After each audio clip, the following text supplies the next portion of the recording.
Hi everyone, my name is Heinrich and welcome to Firm Learning. Thank you for being back and watching this video today. With this channel, I want to help you to be successful in the first years of your career. And as you know, one of the things that will be crucial in many roles and business will be PowerPoint. Today I'm talking about one topic in PowerPoint that I see many people do wrong. And this is using SmartArts. Do you use SmartArts in PowerPoint? The truth is that in a professional presentation, you just should not use SmartArts in your PowerPoint presentations. In this video, I'm going to tell you why you should not use SmartArts and some substitutes, some other things that you can use to achieve very similar effects compared to using SmartArts. And I will also tell you why it's much better to do these things instead of other things. If you would like to receive more videos like that, please press the subscribe button. And if you like this video, please also press the like button. All of this will help other people to find this content. And if you're really serious to improve how you create your presentations in a professional manner, and if you would like to learn how top strategy consulting firms like BCG or Bain actually create their PowerPoint presentations, I created a full multi-hour course on that with over 10,000 students currently taking it. You can read the reviews of other students to get an understanding whether this is something that might interest you and might actually be helpful and beneficial to you. So let's start with what SmartArts actually are. According to the Office support page, SmartArts are something that you can use to quickly and easily make a visual representation of your information. You can choose among many different layouts to efficiently or effectively communicate your message or idea. So basically, SmartArts is something that Microsoft invented with the intention to help you to quickly and easily visualize your information. So let's look at a few examples just that you get an idea what I'm talking about. So SmartArts you can find here under Insert and then SmartArts, and then here a whole menu of different things opens up. And on first sight, it looks quite helpful and interesting, right? These are different examples of things you can use, of forms and shades that might be indeed helpful in order to visualize your ideas. So let's just open a few, for instance, something like this. Little boxes with text. Apparently you could put photos in here as well. Let's make that a bit smaller. Maybe another one.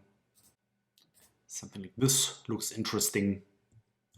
Or even another example, maybe here under matrix. Such an assembly of different squares where you can also put text in it. So yes, I agree, on first sight it looks interesting and helpful. And actually SmartArts I personally see being used quite frequently in amateur presentations. And people who are not really using PowerPoint frequently or not using PowerPoint in any professional capacity, in these kind of presentations I see SmartArts frequently used. But now it might surprise you that in professional presentations, in presentations that are being done in big, large blue chip companies and especially by large strategy consulting firms, SmartArts are literally never used. People just do not use SmartArts. In this video, I'd like to go over the advantages and mainly the disadvantages of using SmartArts to help you understand why people actually don't use SmartArts and why it's just really bad to use them. And I will also show you a few alternatives of what you actually can do in order to do very similar things, pretty much get the same results without actually using SmartArts in PowerPoint. So now let's look into something that you will frequently use in management presentations. And this is some visualization of a process chart. So here I now created kind of a basic template about how this could look like. So you see now a collection of different steps, steps 1, step 2, step 3, step 4, step 5. It's a process, so these steps are supposed to happen one after each other. And now you'd like to visualize it and also give details on the individual steps with some kind of hierarchy of bullet points. And this is really a typical chart that you would use in consulting. In my 6 years at McKinsey, I used charts like that many times. I probably created over 100 of pages that look more or less like this, of course, without some variations, how many steps are included or how exactly it is shown, but pretty much pages like that are very commonly used in consulting. And from the style, you would think that this is something that you probably could do really well with a SmartArt. I mean, after all, SmartArts are exactly supposed to help you do things like that, help you create charts like that, where you can easily display and visualize your information, right? So well, let's try to create a page like that or somehow similar like that in the SmartArt. So first we need to choose a suitable design. So let's go into SmartArts, and here you see that they actually have a whole section of how to visualize processes. So indeed, SmartArts apparently are exactly supposed to help you to visualize processes like that. And from my perspective now, we chose a very basic form, namely a process chart, where at the top you see the different steps, and then you have some text below to describe them. But now here, if we go over the designs, actually most of the designs are supposed to look much more fancy, much more complicated, where there are lots of different shapes and relationships, but such a very basic shape where you just have a header and then text to describe it is not really included here. Probably the closest thing that you can find is this one, where you have a header kind of giving a title of the different steps and then some space to explain them. And this is something, first thing that I see a lot when looking at SmartArts, that their designs that they have are often not very practical. They are much more playful than actually useful, because most of the time charts like that are not really helpful and used, but you need more simpler things which then you aren't even able to do in the SmartArt. But let's now pick this design, because apparently this is what Microsoft thinks you should use when you create such a process approach, where you have different steps and then text explaining the details on the step. So first of all, let's try to do some basic formatting on it. Let's try to set a font size of 14. And the first thing that you noticed when I changed the font size, that pretty much the whole dimension of all these different objects change. So usually you would expect that if you change the font size, pretty much everything stays the same, only the font size changes. But here it's not the case, and you will now see it, that this is one of the reasons why it's pretty difficult to actually work with SmartArts, because one little change that you do at one little part of the SmartArt very frequently changes the whole SmartArt, which just really makes it difficult in getting the exact result that you want. But let's continue working. Now we had not 3 steps as we see here, but actually 5 steps. So let's now include additional steps. Now we have the 5 steps here. Let's now try to drag it in a way that the whole page is covered so that you don't waste space. And let's now try to use similar text as we had on our example page. And now, I mean, basic people like me could think that you might be able to just copy that in here, but for whatever reason, that just doesn't really seem to work, right? So if I call this first aspect, and now please tell me for what reason is this now smaller than the rest? Also, if you look here into the hierarchy of bullets, it looks exactly the way that here, but for whatever reason now the SmartArt reduced the font size. So now you can go back and put it back to 14. But I think you get the idea. Let's now just imagine that we would have had all the text here that we wanted. But now what you can see is that the design as it's used here, it's not very efficiently using the space, right? Because you see lots of blank space. So what we actually would need to do now, especially if we compare it with this diagram where I could now easily fit lots of text, we need to make these little boxes a bit larger in order to actually create more space. So usually I would now highlight all the boxes and then try to drag them a bit larger in a way that then I have more space. And now we see it again. I now drag the boxes a bit larger, and for whatever reason, now this upper part is now much smaller and looks much different. Okay, so now I could highlight probably these, because also this is now a super large surface, given that it's covered by the actual text, right? So why would you need that? So let's now make it smaller. And directly you can see here that it's automatically, I'm not holding any keys, trying to make the upper part smaller as well. So if I release, now it looks like this, which of course doesn't make sense to I go back. So, but tell me now, what do I need to do in order to make these things smaller? If I now handle 1, it now looks like this. So it's just extremely difficult now to get it in a way that I want to. Maybe now I can try to shift all of them a bit up. And now if I do that, maybe I have a bit more luck. But you see that it's just extremely difficult to work with that, right? Okay, but now we can tell ourselves that maybe we just chose the wrong SmartArt. Maybe there's another SmartArt type that it's actually much easier to use. Let's go back into process. And I mean, the one thing that I saw a bit earlier that probably would help me to get such an effect is one of these process bars, right? So let's try them out.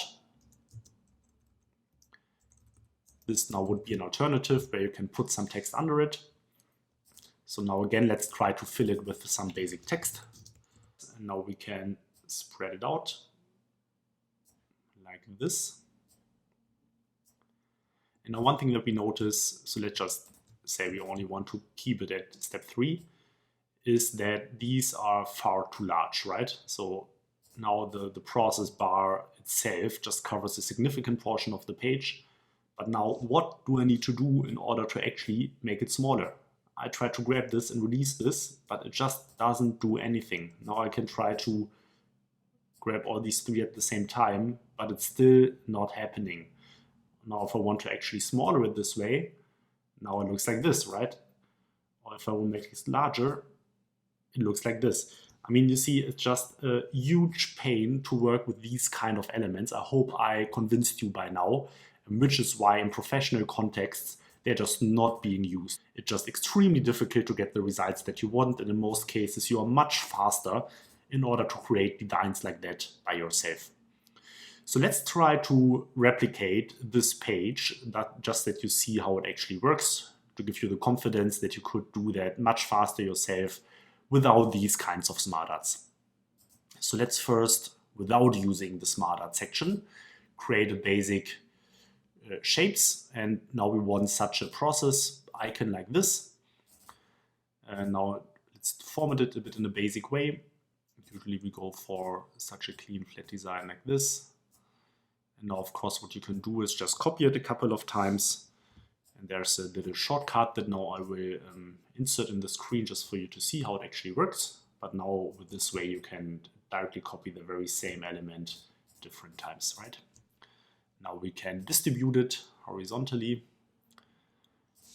And this already looks quite decent, I'd say. So let's see step 1.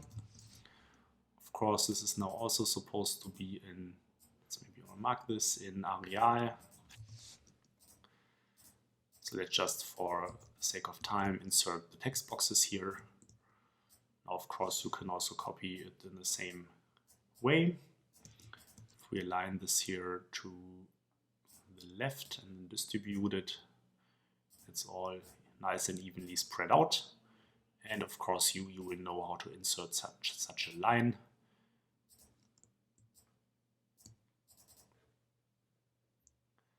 Now you can do some basic formatting of the line. Let's put it at 1 point weight. And we make it dotted. So this way it's all aligned in a proper way. And now we have a chart that more or less looks like this. Now probably this is a bit too close to the bullets on the right, so we shift them over a bit more to the left. And now I'd argue you have a properly nice and fine process chart just the way we want it to. Of course, sometimes you need a bit more complex shapes that might not directly come out of PowerPoint out of the box if you look here in the shapes bar. And sometimes you might be inclined to see that actually things like that exist in the SmartArt section. So you might ask yourself, well, how can I actually create these more complex shapes without using SmartArts? So let's try that out. Let's create a new page here. I'm deleting all of this. And let's, for instance, say, well, let's look what looks maybe a bit more fancy. For instance, these circles with different cut lines through it that then show, for instance, if the glass is empty or half full or completely full or whatever this is supposed to symbolize, right? How this is supposed to look like. And interestingly enough, here now you can actually just make it bigger. But let's imagine we want to create circles like that. How do you want to do that without using SmartArts? Because we all know that something exactly like that just doesn't exist here in the shape section. So let's delete that, and you always need to realize that these more complex shapes are usually created out of more basic shapes like circles. So if we create a circle here, we again format it. Now we can probably easily create the version in which the circle was full. Probably it looks something like that. Let's give it another color. And now we can center it in here properly. And now this is something like the circle that we saw earlier.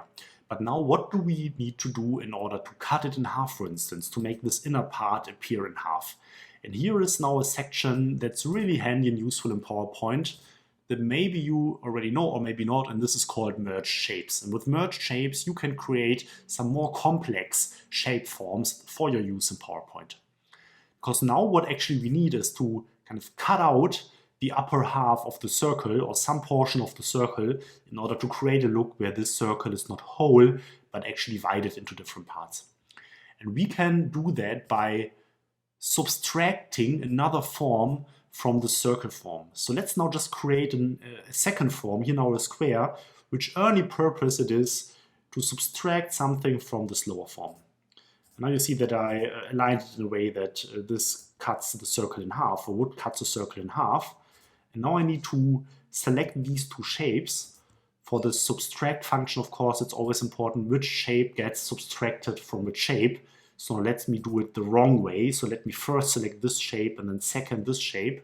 If I now go into shape format, go into merge shapes, and then go into subtract. Now the circle is subtracted from the rectangle. But this is of course not what we want. We first need to be selecting the form from which something is to be subtracted, and then second we select the form which is being subtracted. And if you do it in this way, and if you merge shape and then subtract, then you get the half circle just the way that you want it pretty much. So let's just insert it here. If I now delete the other shape, and this is exactly what you want. And now, of course, if you want to do it in a way that it's not cutting it in half, but maybe even a bit more than in half, you can just kind of put it like this. And then you shape, format, merge, and subtract to now get this even smaller sub part of the circle that you might want to insert here. And with this function of merging, subtracting, and other operations that you have with the shapes, you can create very complex forms if you want. And just to go over that, what do these different things do? Here you can go into union, which gives you here the very same shape. You can go into combine, where it subtracts the upper part, but still leaves you with the lower part. You can go with fragment, which now kind of gives you the subparts of all these different shapes. And you can go subtract, we already did, but intersect would give you only the part that's actually covered by both shapes, so exactly this form. So I hope here that you can see that the things that you can create, the things that you can do are pretty much limitless, and you can create really complex shapes here. So to sum up, in professional context, smart arts are just not being used. Very often, if you do use them, at least in a strategy consulting environment, you will be told by your project lead or by your partner that please, you do not use smart arts because it just lets you look unprofessional. Even if you, by somehow tweaking it and spending lots of time, you might manage to get a smart art look the way that you want. And the easiest and most forward way from my perspective is just to avoid that and directly create the shapes, the graphics that you want to use manually by combining the different sub elements, sub-forms, sub-shapes that you can create here just in a way that you want to. Then you can create perfectly proficiently looking slides like process diagrams in the way that we did it. And also by combining different forms using the merge shapes functionality, you can also create more complex forms which might not be existed in PowerPoint out of the box. So thank you for watching. I hope all of that made sense to you. So let me know, what do you think? Do you use smart arts in your PowerPoint presentations? And did I actually convince you to not use them anymore? If not, well, I guess that's also a valid opinion. Just let me know what your thoughts are, and I'm also happy to answer any comments you might have. Again, please press the like button below if you took any value out of this video, and if you would like to stay up to date with more content like that on how to create consulting style PowerPoint presentations, please subscribe. And if you're really serious about learning all of this, look into the video description. There you'll find a link to an online course that I created that aims at teaching you the end-to-end process how top strategy consulting firms create their PowerPoint presentations. All the best to you. This is Heinrich from Firm Learning, and thank you very much for watching.